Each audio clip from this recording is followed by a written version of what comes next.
तब बात कर रहे हैं हम कंपनी के सोर्स ऑफ इनकम, ठीक है, कंपनी के वित्त के स्रोत।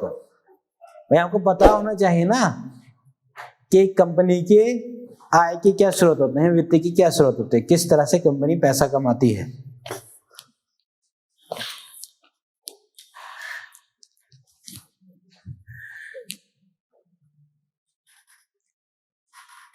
कंपनी के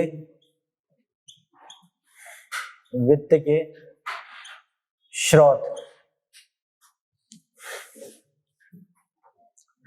कंपनी के वित्त के स्रोत, दूसरे शब्दों में आप इसको बोल सकते हैं कि औद्योगिक वित्त के स्रोत, यही ना।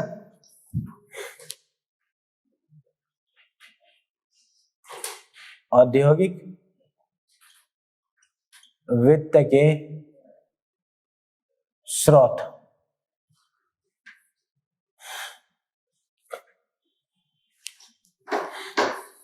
कंपनी के वित्त के स्रोत या औद्योगिक वित्त के स्रोत।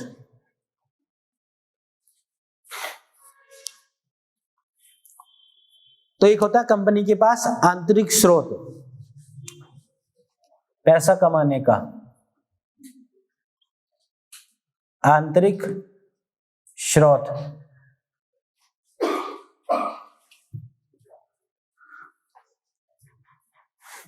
और दूसरा होता है बाह्य स्रोत।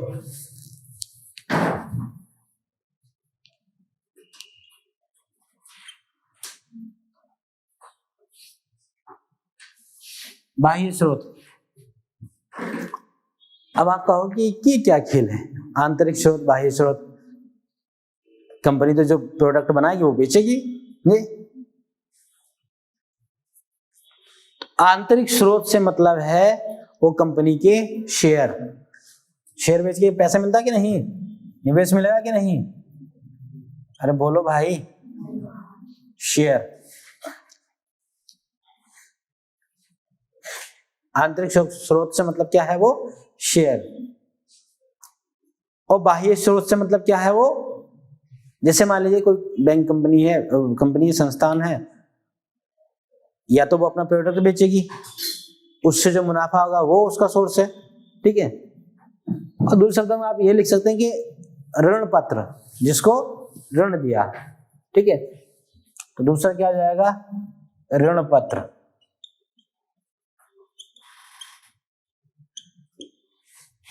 आंतरिक स्रोत में क्या है, वो शेयर आते हैं कंपनी के, और बाह्य स्रोत में क्या है, ऋण पत्र आते हैं।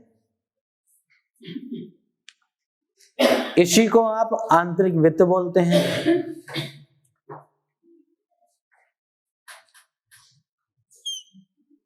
इसी को आप कंपनी की आंतरिक वित्त बोलेंगे, और इसको कंपनी की क्या बोलेंगे, बाह्य वित्त।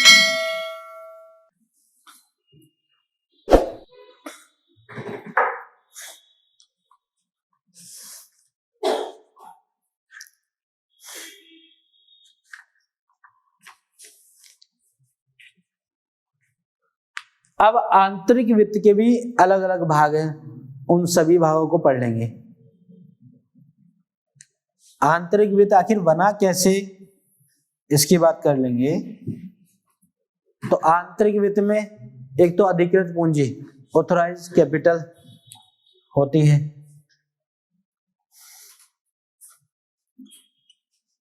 अधिकृत पूंजी,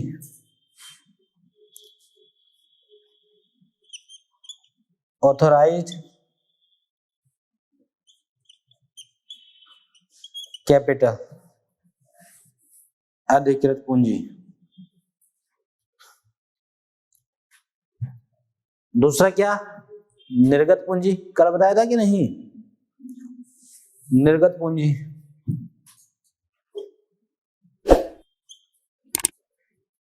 निर्गत पूंजी,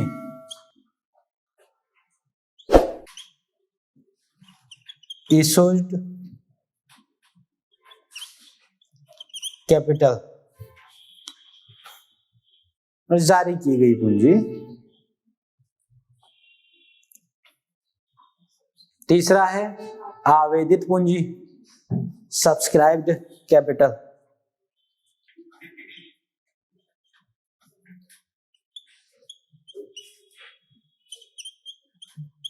आवेदित पूंजी, सब्सक्राइब्ड कैपिटल। सब्सक्राइब से याद आया, आप लोगों ने सभी ने चैनल तो सब्सक्राइब कर रखा होगा ना? नहीं किया? हाँ, जैसे नहीं किया तो बेटा बहुत बड़ा पाप लगेगा उसको, पता है कि नहीं? क्या खिलवाड़ कर रहे हो विद्या रानी से? इसमें आपके ज्ञान में घटोत्तरी हो जाएगी, बढ़ोतरी नहीं होगी। तो चैनल को क्या करेंगे? सब्सक्राइब कर लेंगे। चौथा क्या है इसमें? प्रदत्त पूंजी। चौथा पढ़ेंगे प्रदत्त पूंजी। प्रदत्त पूंजी, paid up capital. Paid up capital,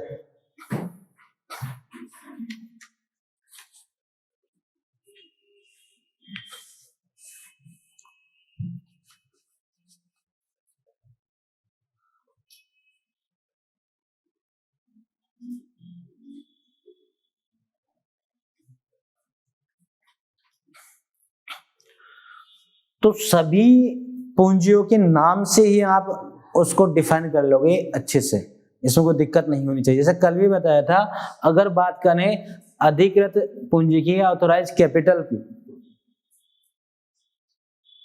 तो इसको कैसे डिफाइन करेंगे?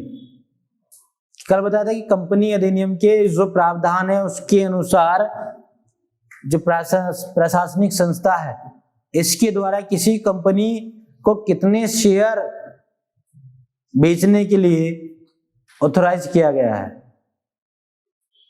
उसको क्या बोलेंगे? Authorise capital. और दूसरा निर्गत पूंजी, इसमें क्या है कि पूंजी एकत्रित करने के उद्देश्य से एक कंपनी ने जितने मूल्य के शेयरों का विक्रय का प्रस्ताव रखा कि हम अपनी कंपनी के इतने शेयर बेच रहे हैं, उसी को बोलेंगे निर्गत पूंजी, उसने जारी किया है। ठीक है। और तीसरा आता है आवेदित पूंजी, तो इसको कैसे डिफाइन करोगे? जहां पर निवेशकों द्वारा जितने मूल्य के शेयरों की खरीद के लिए आवेदन किया है, इसमें क्या है, निवेशक जो है आवेदन कर रहे हैं शेयरों की मूल्य के खरीद के लिए, तो उस पूंजी को बोलेंगे आवेदित पूंजी। और चौथा है प्रदत्त पूंजी, पेड अप पूंजी। इसको कैसे डिफाइन करोगे कि जहां पर शेयर बिक्री करने से एक निश्चित तिथि तक कंपनी को जितनी नगद राशि प्राप्त होती है उसी को बोलेंगे कंपनी की प्रदत्त पूंजी। कल ही बताया था ना ये। अब इसको समझ लेंगे, ये बन गया सिनॉप्सिस। ठीक है, अब इसको डिफाइन कर लेंगे, तो साफ कर दें इसको।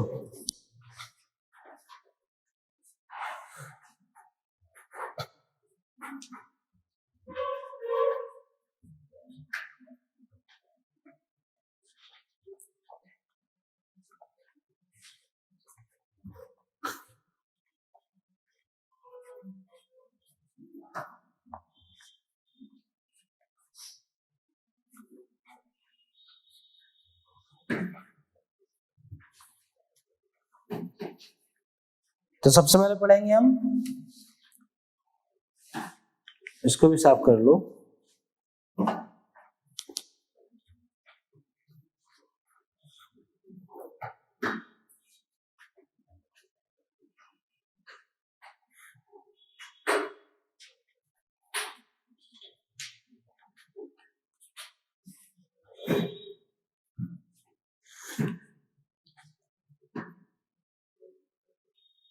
अधिकृत पूंजी, ऑथोराइज कैपिटल।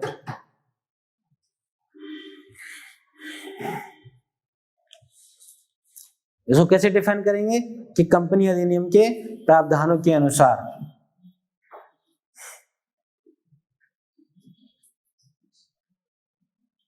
अधिनियम के प्रावधानों के अनुसार। भाई कंपनी का अपना एक प्रशासन होता है कि नहीं, प्रशासनिक संस्था द्वारा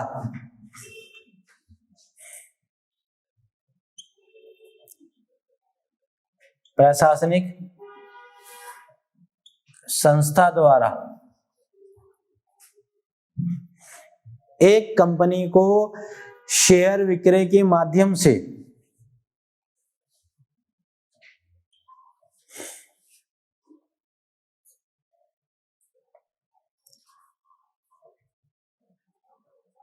एक कंपनी को शेयर विक्रय के माध्यम से अधिकतम जितनी पूंजी एकत्रित करने की अनुमति दी गई।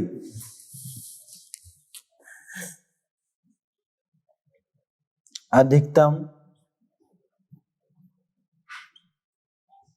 जितनी पूंजी एकत्रित करने की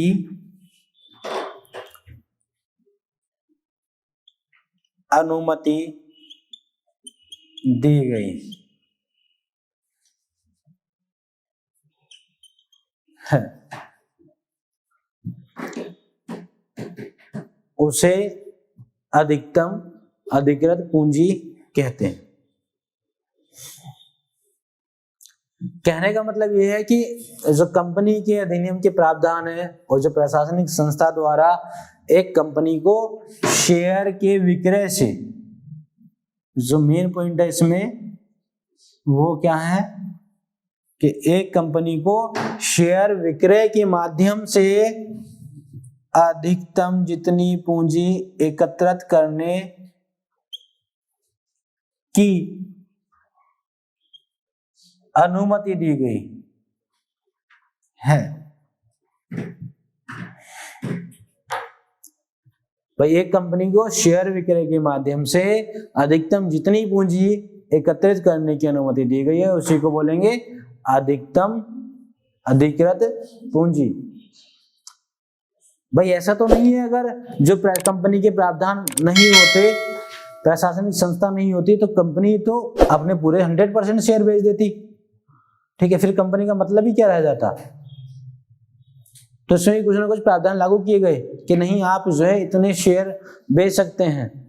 मतलब वो स्थिति अगर घाटे की स्थिति आ रही है तो इतना अगर आप पे निवेश किया जाएगा तो उससे क्या होगा, फायदा होगा कि नहीं होगा। तो इसलिए उसमें एक लिमिट लगा दी जाती है, ऐसे नहीं कि आप 100% शेयर बेच दो।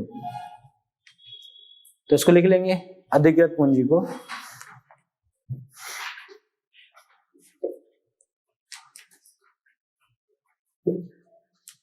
कंपनी अधिनियम के प्रावधान के अनुसार कंपनी अधिनियम के प्रावधान के अनुसार प्रशासनिक संस्था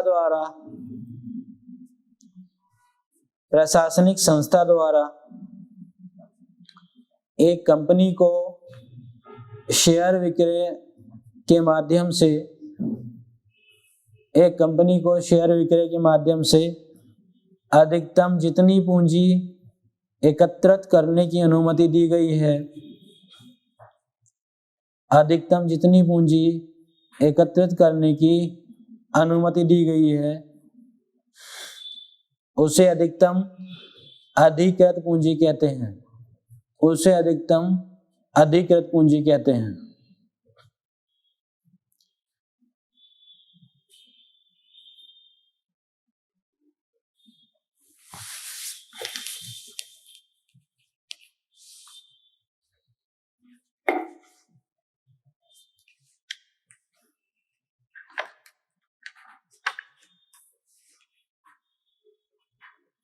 दूसरा क्या था?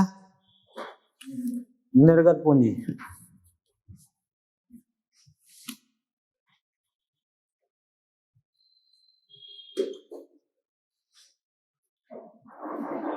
निर्गत पूंजी इशूड कैपिटल। निर्गत मतलब जारी की गई पूंजी। तो इसको कैसे डिफाइन करोगे कि पूंजी एकत्रित करने के उद्देश्य से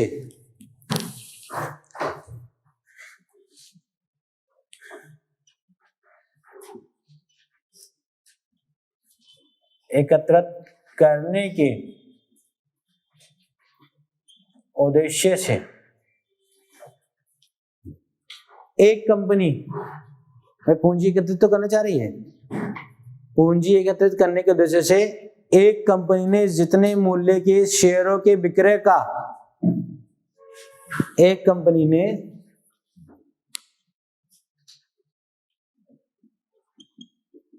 जितने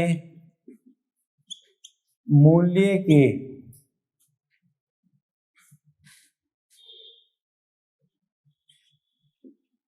शेयरों के विक्रय का प्रस्ताव रखा हो या दिया हो, जारी किया हो, प्रस्ताव दिया हो, उसे क्या बोलेंगे? निर्गत पूंजी या जारी पूंजी कहते हैं। उसे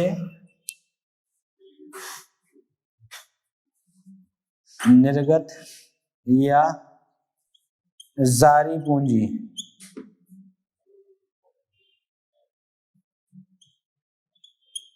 कहते हैं।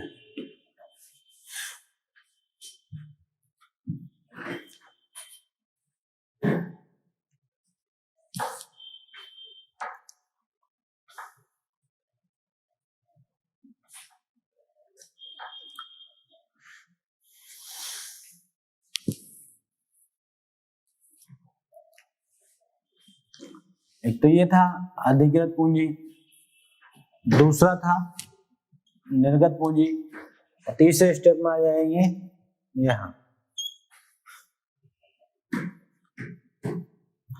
आवेदित पूंजी।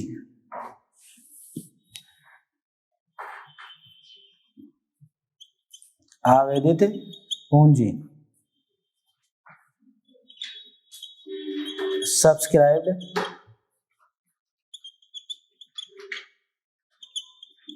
कैपिटल।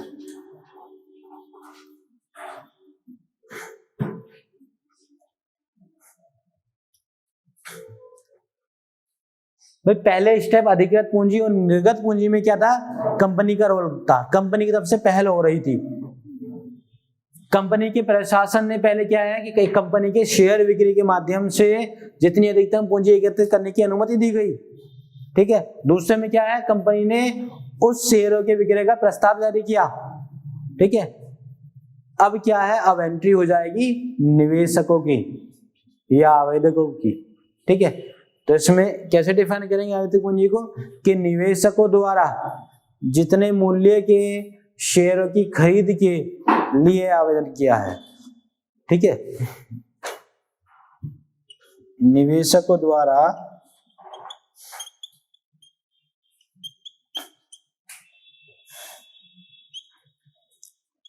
जितने मूल्य के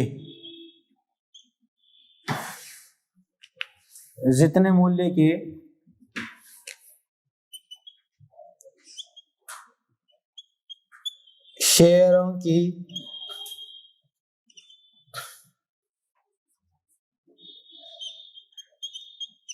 खरीद के लिए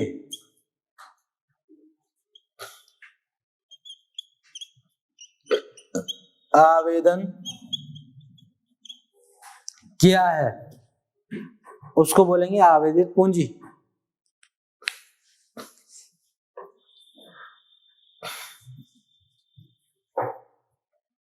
भाई मान लीजिए कि प्रशासनिक संस्था के द्वारा एक कंपनी को जो है धन एकत्रित करने के लिए, पूंजी एकत्रित करने के लिए एक कंपनी को 20% या 20 शेयर बेचने की अनुमति दी गई और कंपनी ने प्रस्ताव रखा कि हम जो है अपने 10 शेयर बेचते हैं।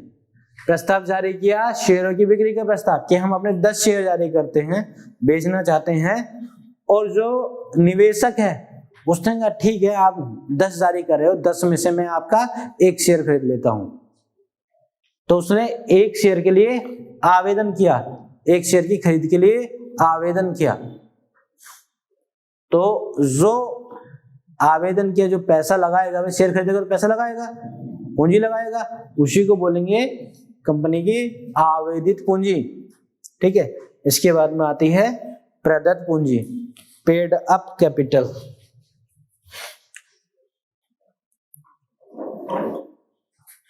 प्रदत्त पूंजी, पेड अप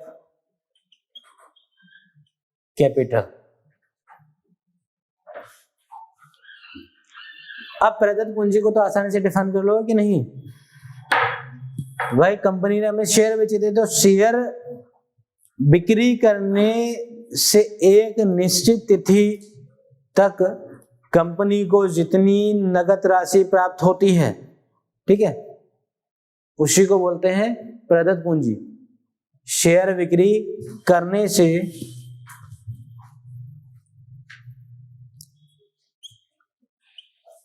शेयर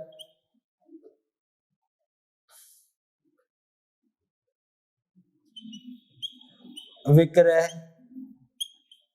करने से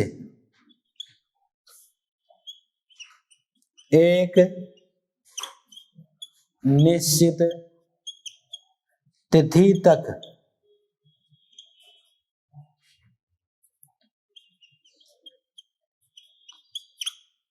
कंपनी को जो नकद राशि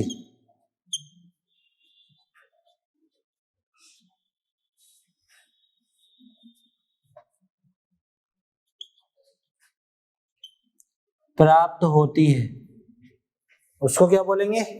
प्रदत्त पूंजी बोलेंगे।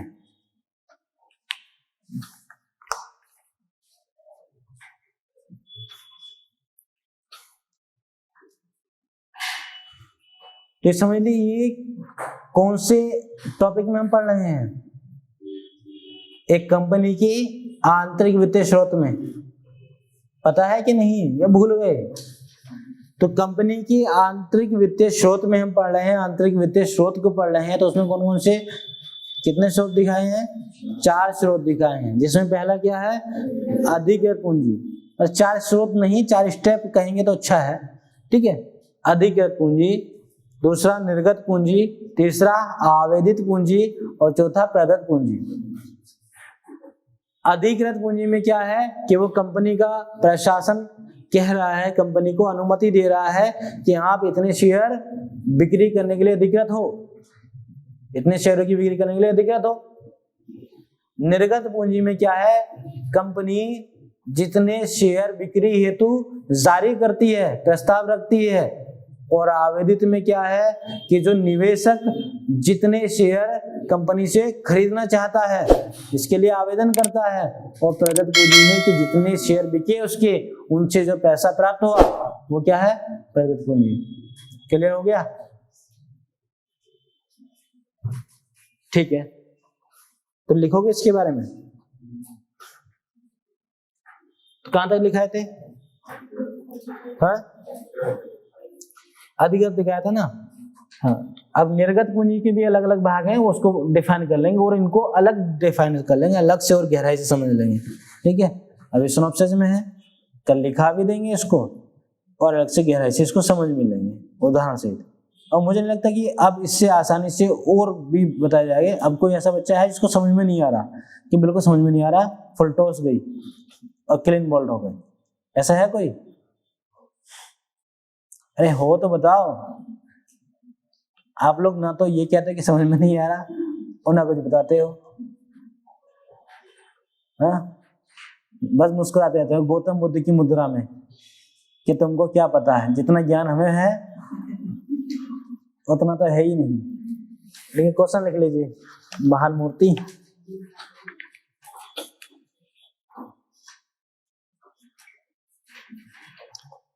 क्वेश्चन तो आप लोगों को मिल ही गए थे ना, जो शेयर बाजार या प्रतिभूति बाजार से संबंधित था वो क्वेश्चन लिखा था ना, और जो 5 क्वेश्चन दिए थे वो याद सबमिट करने हैं। तो ठीक है, आज क्वेश्चन इसके लिए आंसर राइटिंग नहीं दे रहा हूँ, है ना, पूरा इसको क्लियर कर लेंगे और कर दे देंगे, क्या दिक्कत है। ठीक है, आज का कार्यक्रम यहीं पे समाप्त करते हैं, जाइए आप लोग।